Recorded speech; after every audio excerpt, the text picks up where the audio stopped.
तो hello guys, एक मिनट। हाँ, तो hello guys, welcome to learn easy. आज हम लेकर आए कुछ अलग टॉपिक, क्योंकि एग्जाम्स आने वाले हैं। एग्जाम्स आने वाले हैं तो क्वेश्चंस इंपॉर्टेंट चाहिए। ये क्वेश्चंस इंपॉर्टेंट चाहिए तो वो क्लास नाइन्थ में बहुत ज़्यादा इफेक्ट करता है, क्योंकि क्लास नाइन्थ एक ऐसी क्लास है जिसमें बच्चे मोस्टली क्या होते हैं, गड़बड़ कर देते हैं। क्योंकि एजुकेशन सिस्टम में हमारा इतना बढ़िया है। ठीक है, तो हम क्या करेंगे, पहले हम क्वेश्चन देखेंगे। ठीक है, फिर उसके बाद उसको सॉल्व करेंगे, ज़्यादा टाइम वेस्ट नहीं करते। तो सबसे ये क्लास नाइन का सैंपल पेपर में से क्वेश्चन दिया गया है। यहाँ लाइट आ रही होगी, नहीं दिख रहा। क्लास नाइन्थ का ये, और उसमें है एक सैंपल पेपर जो 2025 टू 26 का ही है, जिसमें सबसे लास्ट क्वेश्चन मैंने सबसे पहले लिया है, जिसमें है कि मिस जिज्ञासा was teaching student about parallel lines. ठीक है, parallel lines and transversal. Parallel lines क्या होती है? नॉर्मली ये वाली जो लाइन दिख रही है, जो एक साइड से एक लाइन दूसरी लाइन के बराबर हिस्से में जाती है, पर ये आपस में कभी भी टकराती नहीं है या काटती नहीं है, तो इसको कहते हैं पैरेलल लाइन। जैसे अगर मैं कहूं ये एक डस्टर है, ये एक डस्टर है, इसकी अगर पैरेलल लाइन पूछूं तो कौन सी होगी? एक ये वाली, एक ये वाली क्योंकि इन दोनों लाइन को हम कितना भी आगे बढ़ा दे, पीछे बढ़ा दे, कहीं भी बढ़ा दे, पर ये एक दूसरे को कभी काटेंगे नहीं। काटेंगे नहीं मीन्स मतलब मिलेंगे नहीं, तो इसको ही कहते हैं पैरेलल लाइंस। ठीक है, वही। और उसके बाद है ट्रांसवर्सल। ट्रांसवर्सल मतलब जो भी लाइन इंटरसेक्ट करती है अलग अलग लाइन पर, किसी दो लाइन को इंटरसेक्ट करती है अलग अलग लाइन पर, तो उसको कहते हैं ट्रांसवर्सल। ठीक है, she Drew the following figure on the black board. ठीक है, उन्होंने क्या करा, ड्राइंग को ब्लैक बोर्ड पे ड्रॉ कर दिया। अब हमें क्या कुछ क्वेश्चंस हैं, उनके आंसर्स देने हैं। इससे पहले एक फॉर्मूला बता दूं, बेसिक फॉर्मूला है कि कोई भी दो लाइन के कॉरेस्पॉन्डिंग एंगल्स बराबर होते हैं, मतलब करके देखते हैं फिर पता लगता है। तो सबसे पहला हमारे पास, if angle one is 75 degree. Angle one कौन सा है? ये वाला। ये क्या है? 75 डिग्री का है। 75 डिग्री का है, तो find the value of 5। Find the value of 5 क्या होगा? अभी मैंने बताया एक फॉर्मूला है हमारे पास कॉरेस्पॉन्डिंग एंगल्स का। ठीक है, इसको हम ऐसे करके देख लेते हैं। नॉर्मली अगर मैं कहूं कि 5 और 6 लीनियर पेयर है, लीनियर पेयर है, तो वो भी क्या, वो क्या हो जाएगा? 180 के। हाँ, अगर मैं कहूं सीधी बात है कि इस वाले एंगल्स को, हाँ, ऐसे समझाना थोड़ा सा हार्ड लग रहा है, बट अगर जूम तो कर नहीं सकता, तो मैं नॉर्मली एक ड्रॉ करके देता हूँ। दो लाइन है, ठीक है, ये भी 180 की है, ये भी 180 की है। हाँ, अगर मैं यहाँ से परपेंडिकुलर खींचूं तो ये 90 का बनेगा, ये भी 90 का बनेगा। हाँ, अगर मैं वही चीज यहाँ खींचूं, अगर ये वाला एंगल मेरा 60 डिग्री का बनेगा, तो ये भी 60 डिग्री का ही बनेगा, क्योंकि लाइन तो सीधी है। सीधी है तो एक ही डायरेक्शन में काटेगी, भले वो जगह अलग अलग हो। समझे? तो वही चीज हम यहाँ पर बेसिक बेसिक यही होता है। बाकी थ्योरम्स वगैरह है, थ्योरम्स के ऊपर डिपेंड करती हैं चीजें, पर बेसिक यही है। अगर ये वाला एंगल 75 का है तो ये वाला भी 75 का होगा, क्योंकि कॉरेस्पॉन्डिंग एंगल्स क्या होते हैं? बराबर होते हैं।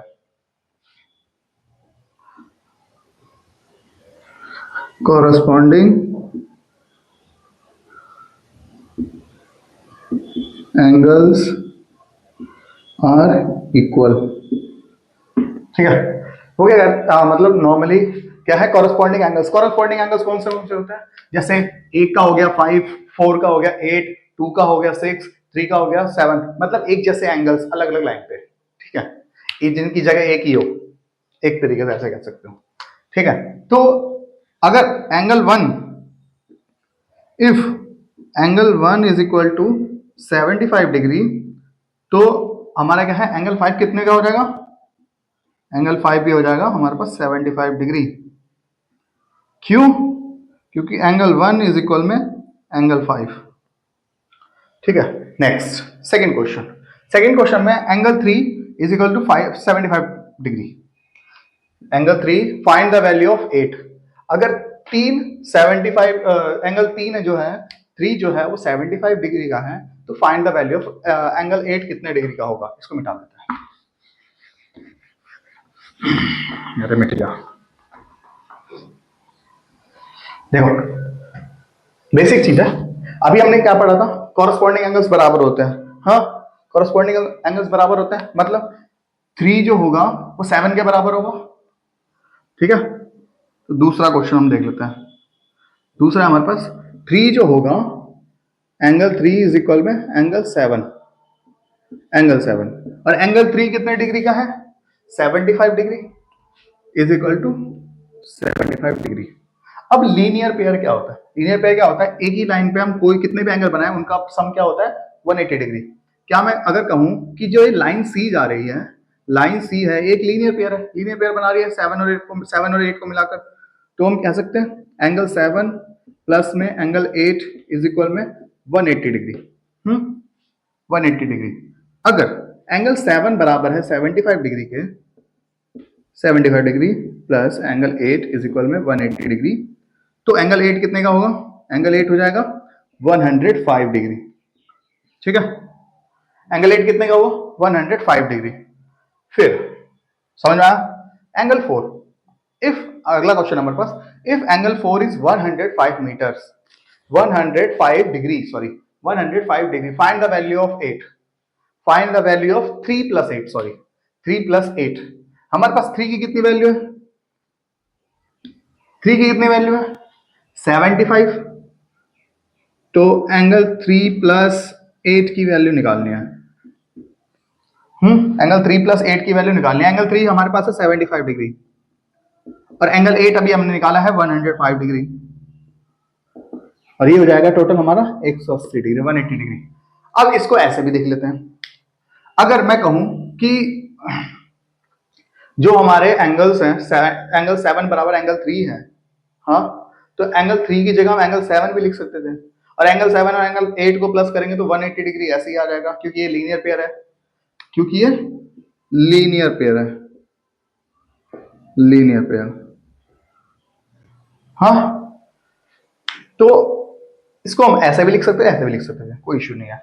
एक बोनस क्वेश्चन हमारे पास, find the value of angle 5, angle 6, angle 7, angle 8। अभी चारों के चारों कहाँ है? Angle 5, angle 6, angle 7, angle 8। बताओ ये कितने डिग्री का होगा? ये तुम ही गैस कर सकते हो। नहीं गैस कर पाए तो बहुत बड़े नालायक हो तुम। देखो, अगर नहीं कर पाए तो ठीक है, वरना मैं बता रहा हूं। तो एंगल 5, 6, 7, 8 ये नॉर्मली एक सर्कल बना रही है, यहां से शुरू होकर यहां जा रही है। अब एक सर्कल कितने डिग्री का होता है? 360 डिग्री। तो नॉर्मली क्वेश्चन नंबर 4 का आंसर क्या हो जाएगा? इसको यहां लिख देता हूं, यहां लिख देता हूं भाई। क्वेश्चन नंबर 4 इज इक्वल में 360 डिग्री आंसर,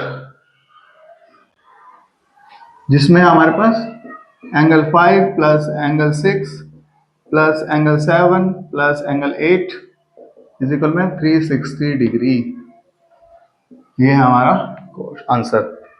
तो ठीक है, आई होप तुम सभी को समझ में आया हो।